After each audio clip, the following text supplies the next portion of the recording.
Oh, can I look? Can I look at that for a second? Yeah, sure. Wait! No!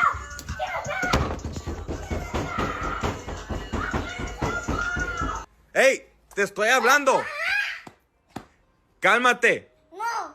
¿Qué son los iPad Kids? ¿Qué está pasando con los padres de la generación alfa? Seguro que habrás visto muchos padres usando la tecnología como niñera, sin hacerse cargo de los niños y dejando que las empresas se encarguen de entretenerlos. ¿Y qué supone todo esto? ¿Se está exagerando? ¿Quién debe hacerse responsable?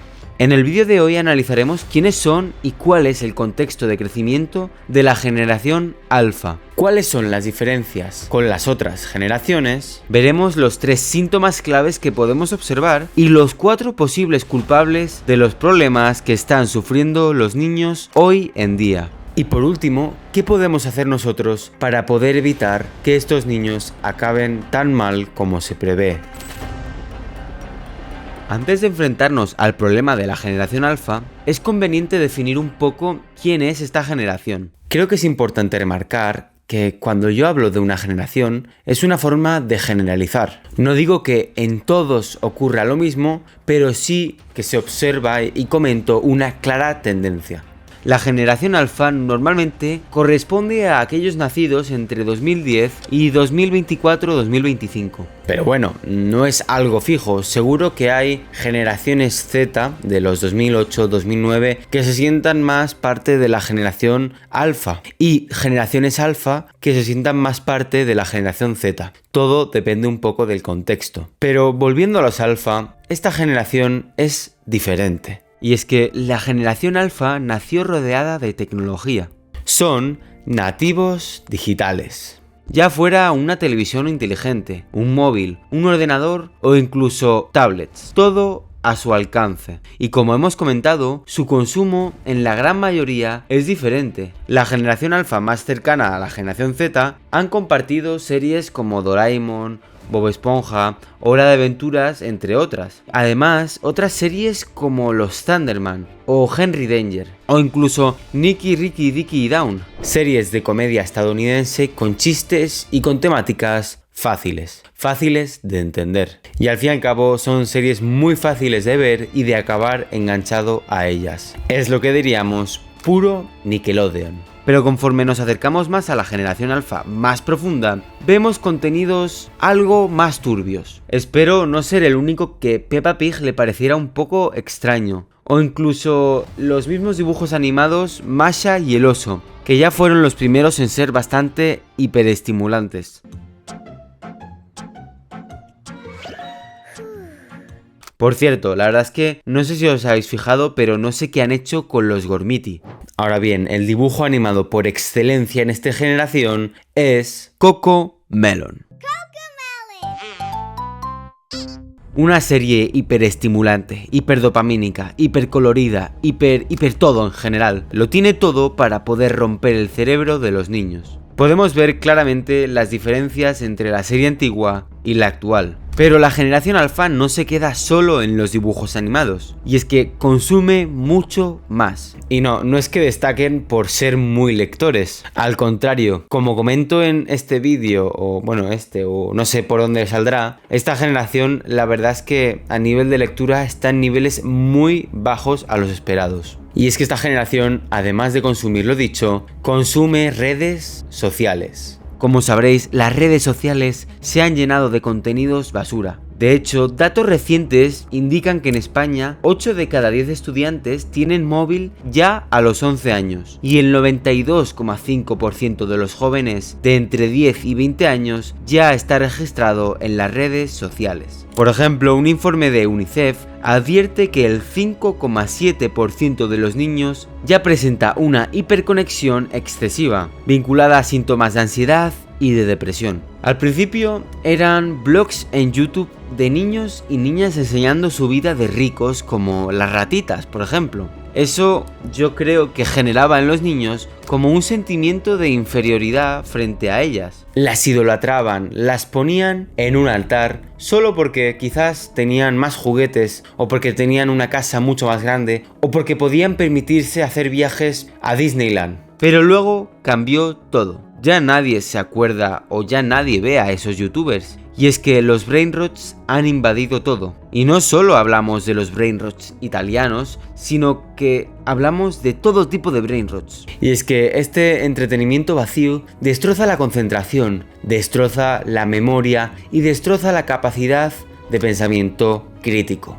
Muchos padres describen que sus hijos ya no quieren crear, ni pintar, ni construir. Solo quieren sentarse frente al iPad. Además, esta gratificación inmediata genera impaciencia. Están acostumbrados a que todo ocurra al instante y como resultado desarrollan una baja tolerancia a aburrirse y a la frustración. Los expertos señalan que los niños con recompensas digitales constantes exigen estímulos permanentes y al quitarles la pantalla muchos reaccionan con rabietas y con enfados intensos. Como dato, no sé si sabíais, pero ya hay empresas que se han encargado de realizar teatros y de realizar conciertos de los brainrots italianos. Es cierto que al menos así los niños salen de sus casas. En definitiva, en muchos sitios y mucha gente está empezando a definir a esta generación como iPad Kids. La generación de niños que crecen con móviles o tablets constantemente. Pero este comportamiento se da por los padres. Y es que es común verlos dando móviles o tablets en vez de atención directa. Y como advierte Infobae, los padres están reemplazando su tiempo con iPads. Esto crea niños muy dependientes de la pantalla y poco acostumbrados a entretenerse con otras actividades. Y en definitiva, esta generación ha tenido un contexto de crecimiento diferente al de otras generaciones, contenidos y vida diferentes. Pero ¿cómo ha repercutido esto en esta generación? ¿Qué les está pasando? ¿Cuál es su futuro?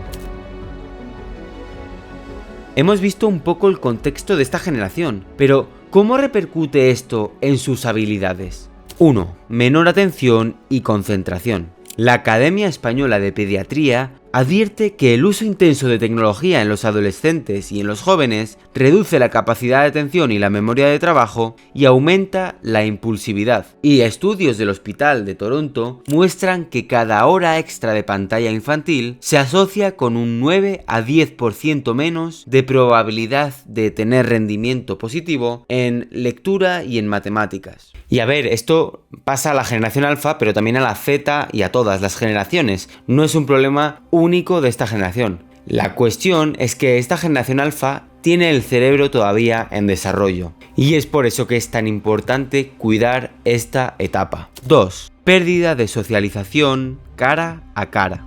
Análisis clínicos señalan que el abuso de pantallas dificulta las relaciones sociales básicas. Mayo Clinic, por ejemplo, indica que niños hiperconectados presentan dificultades para socializar e irritabilidad al interactuar de forma offline, es decir, de cara a cara. Además, el estar todo el día en línea reduce la capacidad empática, afectando así a su salud mental y, como no, a las relaciones personales. Y es que esto se ve claramente en chicos y chicas que son incapaces de mantener una conversación o que son incapaces de salir a presentar en clase. 3. Menos lectura profunda y creatividad. Un estudio publicado en JAMA Network Open encontró que pantallas tempranas equivalen a menos lectura. Y de nuevo, como advierte Infobae, muchos destinan menos tiempo a actividades que fomentan el pensamiento crítico, la resolución de problemas e incluso la imaginación por actividades hiperestimulantes. Otras investigaciones confirman que la exposición continua a estímulos dispersa la creatividad y reduce la capacidad de lectura, cruciales para el desarrollo cognitivo. Básicamente, las redes sociales y los contenidos basura llenan la cabeza de los niños de estímulos inmediatos. Y son estos mismos estímulos que impiden que el niño llene su cabeza de experiencias, de pensamientos propios, etc.